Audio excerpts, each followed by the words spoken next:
William in Arizona, thanks for waiting. Hi, Matt. Hi, Jenna. How are you guys? Good, how are you? We'll find out in a minute because you get to be the last call of the day. Yeah, I know. I regret that. I called too late. No, it's the best one. You're going to be the best caller ever. All right, we'll see about that. Matt, first of all, I appreciate your show and binge watching you over the past 6-7 months. I've seen you from when you were super young till now, and I really appreciate you sticking around so long. That's awesome. Okay. Anybody who wants to say I was once super young and doing this show, I'll take it. Anyways, I got, since you guys have very little time and I don't want to take too much time, I have a bunch of questions, but I'm going to narrow it down to two. One of them I just want a short answer to. Let's see how it goes. It seems like when it comes to the convincing theists about what atheism is, there is, and they don't accept it, it seems like there's three possibilities. I'm going to say first one is you guys don't explain it good, which I don't think that's the case. The second one is they're, on that subject, they're stupid. And the third one, they are very dishonest. Mm-hmm. I don't understand why people won't understand what atheism is. And they argue validity of that the default position is atheism and non-belief. I just don't understand why people don't accept that. Sure. And my suspicion is that the people who don't accept it have an authoritarian mindset where the truth is handed down from on high and words have definitions that you can look up in a dictionary that are prescriptive and talk about these things. And so every person that's been in a position of authority has described atheism in a particular way to them. And so they're going to stick with that and disregard what we have to say because we're reprobates. Yeah, that falls under, to me, it falls under stupidity of not being absolutely open-minded. It's just sticking to what the dogma dictated. Well, I don't need to go to they're stupid or they're dishonest. I mean, we all do this. For me, it was just a different way of thinking. You know, it was assuming that anything that made sense was logical. It reminds me of the people who think that gender is only tied to sexual chromosomes, right. when in truth you have genetic sex, which, by the way, also isn't binary. Spend some time looking up intersex individuals as well as the various other ambiguous issues where doctors just made decisions. But that is separate from what social construct gender somebody identifies with or expresses himself with or whatever else. Once you realize that that we're talking about those things in the different contexts, it should be easy for everybody to fall in line and say, oh, okay, well, there's genetic sex and then there's societal constructs of gender with regard to the roles we have and what is more or less masculine, which may tie to certain traditional things that were divided based on gender under the old models.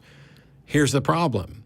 If you don't ever accept that you can talk about these subjects in two different contexts, you're never going to get on board. I have friends who, despite not being particularly conservative or right-wing, voted for Trump because far left-wing liberals were calling them racists for supporting Trump. Now, don't get me wrong, Trump's a fucking racist.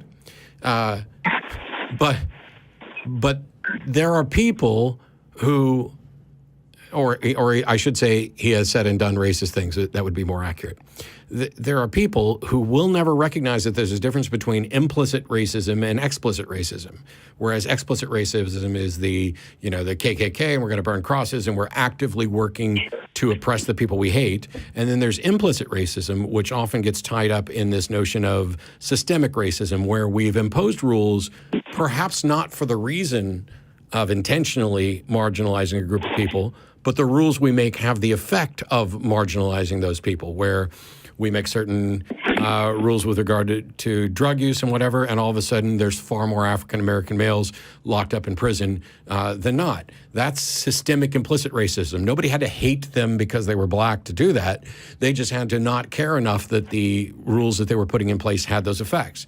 But if you're the type of person who will not accept those distinctions between implicit and explicit, then when somebody says, oh, you're racist, or you did something that was racist, you're just going to react within whatever boundary you have, and you're never going to get out of that. And it's why people keep talking past each other online about all sorts of social issues.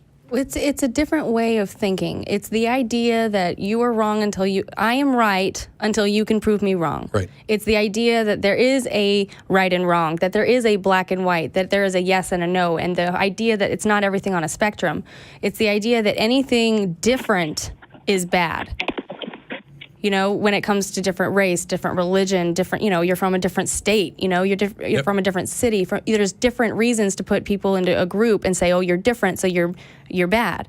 And so what we're trying to do is promote critical thinking and say, okay, well, how do we know that that's actually bad or not? And charitable listening. Right. Where and listen instead to of each assuming other. that I know what you mean, ask. And exactly. So I have a friend who I said something really racist in front of my girlfriend who's black, and we were in the car together, and I'd said something that was really racist, and I didn't realize it until after I'd said it.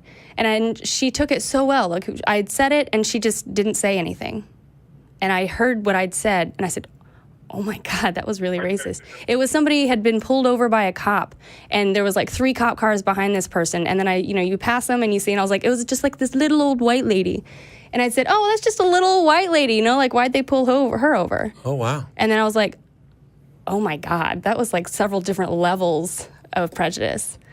And she was like, I understand. And I was raised in a really small town where I didn't know any better for a long time. And so being around people that are different from you and people who are charitable enough to not assume that means that you're a bad person, maybe you just don't know any better. And so just try to be the best person you can be, and just try to expose people in the most kind way, when they do say something that comes off in a way that they possibly don't intend it to. But now we're about a mile away from the fact that people don't accept somebody else's definition of atheism. Yeah. So you had one last thing I wanted to let you get to. So I mean, within this conversation, we brought up 2 things. One is the gender, one is the race, which I agree with one, but I disagree with the other one, but that's the subject. I'm having a hard time understanding you. It sounds like we're on speakerphone and you're about 10 feet away. You're on my headphone. Let me take you off.